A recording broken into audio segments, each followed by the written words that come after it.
Welcome to all the students of Shri Siddh Vidyapeeth school. आज हम पढ़ेंगे कक्षा 8वीं का हिंदी का 5वां पाठ, चिट्ठियों की अनूठी दुनिया। तो बच्चों, इस पाठ में हम चिट्ठियों की दुनिया के बारे में पढ़ेंगे, चिट्ठियों के महत्व के बारे में पढ़ेंगे कि आजकल तो हम बहुत तरीके के अलग साधन इस्तेमाल करने लगे हैं एक दूसरे से बात करने के लिए, जैसे कि मोबाइल फ़ोन, कंप्यूटर, मैसेजेस, ये सब चीज़ों का आज इस्तेमाल करने लगे हैं। लेकिन एक समय था जब हम अपने मन की बात किसी दूसरे व्यक्ति जो बहुत दूर रहते हैं उन तक पहुंचाना था, कुछ ज़रूरी जानकारियां देनी थी, तो हम किसका इस्तेमाल करते थे? चिट्ठियों का। तो आज हम उस चिट्ठियों को ही लेकिन भूल गए हैं, कहीं ना कहीं वो चिट्ठियाँ और हम नहीं लिख पाते हैं। तो आज हम इस पाठ से उस चिट्ठियों के बारे में कुछ पढ़ेंगे, उस चिट्ठियों को थोड़ा याद करेंगे जो हम शायद नहीं लिखे, लेकिन हमारे पहले के जो पीढ़ी के जो थे वो लिखते थे, और उनके बारे में कुछ जानने की कोशिश करेंगे और उनकी जो बनाई हुई एक अलग ही दुनिया थी उसके बारे में भी कुछ जानेंगे। तो चलिए पाठ शुरू करते हैं। पत्रों की दुनिया भी अजीब गरीब है और उस उपयोगिता हमेशा से बनी रही है। पत्र जो काम कर सकते हैं वो संचार के आधुनिकतम साधन नहीं कर सकता है। पत्र जैसा संतोष फ़ोन या एसएमएस का संदेश कहाँ दे सकता है। पत्र एक नया सिलसिला शुरू करते हैं और राजनीति, साहित्य तथा कला के क्षेत्रों में तमाम विवाद और नई घटनाओं की जड़ भी पत्र ही होते हैं। तो लेखक क्या कह रहे हैं कि पत्रों की भी एक अलग सी दुनिया होती है और जिसकी उपयोगिता हमें हमेशा से बनी रही है। पत्र जो काम कर सकते हैं वो कुछ और नहीं कर सकते। संसार के जितने भी आधुनिकतम जितने भी साधन होते हैं वो कभी नहीं कर सकते जो पत्र करते हैं। इसीलिए बच्चों, आजकल हम चाहे जितना भी मेल करें, फैक्स करें या फिर मैसेजेस भेजें, लेकिन हमें कुछ लिखित में भेजना आज भी बहुत अच्छा लगता है। और हमें जितने भी सारे ऑफिस का काम होता है, दफ्तर के जो भी काम होते हैं, उसके सारे उसका जो एक कंपलसरी जो एक इम्पोर्टेंट होता है, बहुत ही महत्वपूर्ण होता है, वो चीज़ है एक लेटर, जो बहुत ही एक चिट्ठी जो आज भी बहुत ही ज़रूरी होती है। भले ही उसको हम अपना मनोभाव व्यक्त करने के लिए न लिखें, लेकिन एक चिट्ठी की मदद से हम बहुत सारे काम कर सकते हैं। और ये जो चिट्ठी जो संतोष हमें देती है, ये पत्र जो संतोष हमें देती है, वो कोई फ़ोन या एसएमएस नहीं दे सकता। ये जो पत्र है इसने एक नया सिलसिला शुरू किया है, जो राजनीति है, साहित्य है, उन सारे क्षेत्रों में, सारी घटनाओं में, तमाम विवादों में ये जड़ क्या है? एक पत्र। दुनिया का तमाम साहित्य पत्रों पर केंद्रित है और मानव सभ्यता के विकास में इन पत्रों ने अनूठी भूमिका निभाई है। तो दुनिया के जितने भी सारे साहित्य यानी जो कि लिखते हैं, लिखने का काम करते हैं, वो किस पर केंद्रित है? पत्रों पर केंद्रित है। और जो मानव सभ्यता है, मानव सभ्यता के जो विकास है, तो वो क्या है कि इन पत्रों से ही उनकी भूमिका शुरू होती है। यानी पत्रों की तो भूमिका है ही, ये जो जड़ होती है ना, ये पत्र ही होते हैं, क्योंकि उनके बिना वो अपना काम नहीं कर पाते हैं। पत्रों का भाव सब जगह एक सा है, भले ही उसका नाम अलग अलग हो। जो पत्रों का जो भाव होता है हर जगह एक सा ही होता है, लेकिन उसका नाम अलग अलग होता है। पत्रों को उर्दू में खत, संस्कृत में पत्र, कन्नड़ में कागद, तेलुगु में उत्तरम, जाबू और लेख तथा तमिल में कडिद कहा जाता है। तो जैसे कि हम चिट्ठी बोल रहे हैं, ये हिंदी में बोल रहे हैं, पत्र को उर्दू में क्या बोलते हैं? खत बोलते हैं, संस्कृत में पत्र बोलते हैं, कन्नड़ भाषा में कागद बोलते हैं, वैसे ही तेलुगु में उत्तरम, ऐसे ही तमिल में कडिद, ये सारे चीज़ों से कहा जाता है, ये सारे नामों से उनको बुलाया जाता है। लेकिन वो क्या है? एक ही अर्थ है उनका, लेकिन नाम उनके अनेक हैं। पत्र यादों को सहेज कर रखते हैं, इसमें किसी को कोई संदेह नहीं है। हर एक की अपनी पत्र लेखन कला है और हर एक के पत्रों का अपना दायरा। दुनिया भर में रोज़ करोड़ों पत्र एक दूसरे के तलाशते तमाम ठिकानों तक पहुंच जाते हैं। तो उनमें क्या है, जितने भी सारे पत्र हैं उनका एक ही कला होता है, एक ही नाम होता है। बहुत सारे पत्रों के लिखने के बहुत लोगों के अलग अलग नियम होते हैं, लेकिन वो क्या करते हैं, एक ही पत्र लिखते हैं। भारत में ही रोज़ 4.5 करोड़ चिट्ठियाँ डाक में डाली जाती हैं, जो साबित करती हैं कि पत्र किसी अहमियत रखते हैं, पत्र कितनी अहमियत रखते हैं। तो अभी क्या बोल रहे हैं लेखक कि भारत में लगभग रोज़ 4.5 करोड़ जो चिट्ठियाँ जो होती हैं वो डाक विभाग में डाली जाती हैं, यानी पोस्ट ऑफिस में डाली जाती हैं, जो यही साबित करते हैं कि सच में आज भी पत्रों की अहमियत बहुत ही ज़्यादा है। पंडित जवाहरलाल नेहरू ने सन 1953 में सही ही कहा था कि हज़ारों सालों तक संचार का साधन केवल हरकारे, रनर्स या फिर तेज़ घोड़े रहे हैं। उसके बाद पहिए आए, पर रेलवे और तार से भरी बदलाव आया। तार ने रेलों से भी तेज़ गति से संवाद पहुंचाने का सिलसिला शुरू किया। अब टेलीफोन, वायरलेस, आगे रेडियो, रेडार, दुनिया बदल रहा है। तो जवाहरलाल नेहरू जी ने क्या कहा था कि हज़ारों साल तक क्या रहा, संचार का साधन क्या रहा, एक तेज़ घोड़े का साधन रहा, कि घोड़े की मदद से आप जा सकते हैं कहीं पे, और कहीं पे किसी को भी, राजा महाराजा लोग ऐसे करते थे कि किसी को कोई जानकारी देनी है तो तेज़ घोड़े को भेज देते थे एक आदमी के साथ, और वो जाके जानकारी दे आता था। और उसके बाद क्या आए, पहिए आए, यानी गाड़ी से भी, गाड़ी की मदद से हम लोग कहीं जा सकते हैं और किसी को बोल सकते हैं। उसके बाद रेलवे आए, और अभी तो तार से, यानी हम लोग जो टेलीफोन इस्तेमाल करते हैं, वायरलेस, ये दुनिया रेडार में अभी बदल रही है। पिछली शताब्दी में पत्र लेखन ने एक कला का रूप ले लिया। डाक व्यवस्था के सुधार के साथ पत्रों को सही दिशा देने के लिए विशेष प्रयास किए गए। पत्र संस्कृति विकसित करने के लिए स्कूली पाठ्यक्रम में पत्र लेखन का विषय भी शामिल किया गया। तो पिछली शताब्दी में क्या था, पत्र लेखन एक कला के रूप में ले लिया गया था पत्र लेखन को, और डाक व्यवस्था के सुधारों के साथ साथ क्या किया गया, पत्रों को एक सही दिशा लेने के लिए विशेष प्रयास किए गए। आजकल क्या है, स्कूली पाठ्यक्रम में, जैसे कि हमारे स्कूल में आजकल एक नया चीज़ जुड़ गया है, विषय जुड़ गया है कि पत्र लेखन, जो कि बहुत ही इम्पॉर्टेंट है, बहुत ही महत्वपूर्ण है। वो एक विषय जुड़ गया है, चाहे वो अंग्रेज़ी में हो या हिंदी में हो या फिर कोई भी भाषा में हो। भारत ही नहीं, दुनिया के कई देशों में ये प्रयास चले, और विश्व डाक संघ ने अपनी ओर से काफ़ी प्रयास किए हैं। विश्व डाक संघ की ओर से 16 वर्ष से कम आयु वर्ग के बच्चों के लिए पत्र लेखन प्रतियोगिताएं आयोजित का सिलसिला सन 1972 से शुरू किया गया। तो क्या किया गया, भारत ही नहीं, बहुत सारे अलग देशों में भी ये प्रयास किए गए, और जो विश्व डाक संघ है उनके आदेश पे ये जो पत्र लेखन है, 16 वर्ष से कम उम्र के बच्चों के लिए इसका एक प्रतियोगिता भी रखा गया, जहाँ पे बच्चे पत्र लेखन की प्रतियोगिता में शामिल होंगे। और ये कब शुरू हुआ, 1972 से शुरू किया गया। यह सही है कि खास तौर पर बड़े शहरों और महानगरों में संचार साधनों का तेज़ विकास तथा अन्य कारणों से पत्र की आवाजाही प्रभावित हुई है, पर देहाती दुनिया आज भी चिट्ठियों से ही चल रही है। फैक्स, ईमेल, टेलीफोन तथा मोबाइल ने चिट्ठियों की तेज़ी को रोका है, पर व्यापारिक डाक की संख्या लगातार बढ़ा रही है।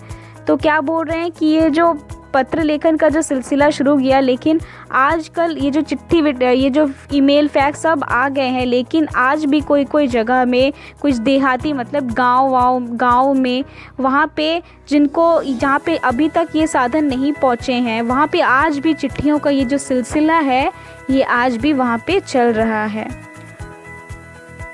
जहाँ तक पत्रों का सवाल है, अगर आप बारीकी से उसकी तह पे जाए तो आपको ऐसा कोई नहीं मिलेगा जिसने कभी किसी को पत्र न लिखा या न लिखाया हो, पत्रों का बेसब्री से जिसने इंतज़ार न किया हो। तो ये लेखक ये बोल रहे हैं, जहाँ तक ये जो पत्रों का सवाल है, अगर आज तक आपको कोई ऐसा नहीं मिलेगा जिसने कभी पत्र ना तो लिखे हैं, ना तो सुने हैं, ना कि इंतज़ार में हुए हैं, मतलब इंतज़ार किए हैं। यानी सारे इंतज़ार करते हैं पत्रों के। हमारे जो सैनिक हैं तो वो पत्रों का जिस उत्सुकता से इंतज़ार करते हैं उसकी कोई मिसाल ही नहीं। हमारे जो देश के जो सैनिक होते हैं, सोल्जर्स होते हैं, वो आज भी पत्रों का बेसब्री से इंतज़ार करते हैं कि घर के कोई किसी सदस्य से उनको पत्र मिले और उन्हें घर की पूरी जानकारियाँ दें। हमारे जो सैनिक होते हैं उनको यही पत्र आज भी बहुत ही इस्तेमाल करते हैं और आज इनका बेसब्री से वो भी इंतज़ार करते हैं। परिवहन साधनों के विकास ने दूरी बहुत घटा दी है। पहले लोगों के लिए संचार का इकलौता साधन चिट्ठी ही थी, पर आज हमें और भी साधन विकसित हो चुके हैं। आज देश में ऐसे लोगों की कमी नहीं है जो अपने पुरखों की चिट्ठियों को सहेजकर संजोकर विरासत के रूप में रखे हुए हो, या फिर बड़े बड़े लेखक यानी पत्रकारों, उद्यमी, कवि, प्रशासक, सन्यासी या किसान, इनके पत्र रचनाएं अपने आप में एक अनुसंधान का विशेष है। तो ये बोल रहे हैं लेखक कि आज आपको देश में कोई ऐसा लोग कमी नहीं है जो कि अपने जो पुरखों के पत्र हैं, यानी मैंने जो कहा था अपने जो परदादा लोग, दादाजी लोग ये जो लिखते थे तभी के समय, जो पत्र की जो चलन थी वो हम भी आज भी सहेज के शायद रखे होंगे। और ये जो पत्रकारों हैं, जो बड़े बड़े लेखक जो हैं, उनके जो रचनाएं हैं, पत्र रचनाएं हैं, वो भी हमें एक अपने आप में बहुत ही अनुसंधान है, क्योंकि उनमें जो लिखने की जो कला थी इतनी ही अच्छी थी। अगर आज जैसे संचार साधन होते तो पंडित नेहरू अपनी पुत्री इंदिरा गांधी को फ़ोन करते, पर तब पिता के पुत्र पुत्री का नाम नहीं लिखे जाते, जो देश को करोड़ों लोगों को प्रेरणा देती हैं। आज जैसे बोल रहे हैं कि अगर मान लो आज अगर जवाहरलाल नेहरू जिंदा होते और जो संचार का जो साधन होता, वो अगर कोई साधन होता पत्र के बिना, तो जो अपनी पुत्री जो है इंदिरा गांधी जी को वो क्या करते, फ़ोन करते। और तब क्या होता कि ये जो पिता और पुत्री का जो नाम है ये लिखा नहीं जाता कहीं पे, ये बस सुना ही जाता। पत्रों को तो आप सहेज कर रख लेते हैं, पर SMS संदेशों को आप जल्दी ही भूल जाते हैं। सबसे अच्छी बात यही है कि, और ये जो अच्छी बात यहाँ पे लिखी गई क्या है कि पत्रों को आप सहेज कर रख सकते हैं, लेकिन ये जो SMS संदेशों हैं वो आप जल्दी ही भूल जाते हैं। कितने संदेशों को आप सहेज कर रख सकते हैं? तमाम महान हस्तियों की सबसे बड़ी यादगार या धरोहर उनके द्वारा लिखे गए पत्र ही होते हैं। भारत में इस श्रेणी में राष्ट्रपिता महात्मा गांधी को सबसे आगे रखा जा सकता है। दुनिया के तमाम संग्रहालय जानी मानी हस्तियों के पत्रों का अनूठा संकलन भी है। तमाम पत्र देश, काल और समाज को जानने समझाने का असली पैमाना है। भारत में आज़ादी के पहले महासंग्राम के दिनों में जो कुछ अंग्रेज़ अफसरों ने अपने परिवारजनों को पत्र में लिखे, वो आगे चलकर बहुत महत्वपूर्ण पुस्तक ही बन गए। इन पत्रों ने साबित किया कि यह संग्राम कितनी ज़मीनी मजबूती लिए हुए था। तो जैसे बोलते हैं लेखक कि दुनिया के जो तमाम संग्रहालय यानी जहाँ पे संग्रह किया जाता है बहुत सारे पुराने पत्र, वैसे ही हमारे जो राष्ट्रपिता महात्मा गांधी जी का जो पत्र है वो भी हमें बहुत सारे संग्रहालय में मिलता है। हम उसके बारे में बहुत पाठ भी पढ़े हैं। भारत में जो आज़ादी के पहले जितने भी महासंग्राम हुए उन दिनों में जो भी पत्र लेखन हुआ वहाँ पे, तभी तो संचार का साधन एक ही था। जो पत्र है साधन, इतने सारे फ़ोन ये सब नहीं थे, तभी एक पत्र ही इस्तेमाल किए जाते थे। और जो यही साबित करते हैं कि ये जो पत्र है ये हमारे जो संग्राम होता, जब जो संग्राम हुआ, जब आज़ादी के लिए जो संग्राम हुआ, लड़ाई हुई, तब कितनी एक बहुत ही मजबूती से ये पत्र एक साधन के हिसाब से हमें मदद किया। महात्मा गांधी जी के पास दुनिया भर से तमाम पत्र केवल महात्मा गांधी इंडिया लिखे आते थे और वे जहां भी रहते थे वहां तक पहुंच जाते थे। आज़ादी के आंदोलन की कई अन्य दिग्गज हस्तियों के साथ भी ऐसा ही था। तो महात्मा गांधी जी के पास दुनिया भर के तमाम पत्र आते थे और वो बस यही चाहते कि महात्मा गांधी जी वहाँ पे इंडिया लिखे या फिर वो लिख के भेजते थे। तो इसी तरह बहुत सारे हस्तियों के साथ हमें जो आज़ादी के आंदोलन की कई हस्तियों के साथ ऐसा हुआ था। गांधी जी के पास देश दुनिया की सबसे बड़ी संख्या में पत्र पहुंचते थे, पर पत्रों का जवाब देने के मामले में उनका कोई जोर नहीं था। तो गांधी जी के पास बहुत पत्र पढ़ते थे और वो सारे पत्रों का जवाब भी देते थे। कहा जाता है कि जैसे ही उन्हें पत्र मिलता था उसी समय वो उसका जवाब भी लिख देते थे। अपने हाथों से ही ज़्यादातर पत्रों का जवाब वो लिख के देते थे। जब लिखते लिखते उनका दाहिना हाथ दर्द करने लगता तो वो क्या करते थे, बाएं हाथ से लिखना शुरू कर देते थे। महात्मा गांधी जी ही नहीं, आंदोलन के तमाम नायकों के पत्र गांव-गांव में मिलते थे। पत्र भेजने वाले लोग उन पत्रों को किसी प्रशस्ति पत्र से कम नहीं मानते थे और कई लोगों ने उन पत्रों को फ्रेम कराकर भी रखा था। यह है पत्र का जादू। यही नहीं, पत्रों के आधार पर ही कई भाषाओं में जाने कितनी किताबें लिखी चुकी हैं। तो पत्रों का यही होता है एक जादू, और पत्रों के ना जाने कितने सारे किताब अभी लिखे हुए हैं। वास्तव में पत्र किसी दस्तावेज से कम नहीं है। पंत के 200 पत्र, वचन के नाम और निराला के पत्र हमें लिखियों हैं कहा तथा पत्रों की आईने में दयानंद सरस्वती समेत कई पुस्तकें अपनी आपको मिल जाएंगी। तो ये कुछ पत्र के जो पुस्तकों का नाम यहाँ पे दिए गए हैं, तो वहाँ पे यही बोले गए हैं कि पत्रों का क्या महत्व है वो इस पुस्तकों में आपको मिल जाएंगी। कहा जाता है कि प्रेमचंद खास तौर पर नए लेखकों को बहुत प्रेरक जवाब देते थे तथा पत्रों के जवाब में भी वो बहुत ही मुस्तैद रहते थे। इसी प्रकार नेहरू और गांधी जी को लिखे गए रविंद्रनाथ टैगोर के पत्र भी बहुत ही प्रेरक होते थे। इसी तरह जो नेहरू जी हैं, गांधी जी हैं, जो रविंद्रनाथ टैगोर जी को जब वो पत्र लिखते थे, इनके भी बहुत सारे प्रेरक हैं। इनको भी आजकल संग्रहालय में संग्रह करके रखा गया है।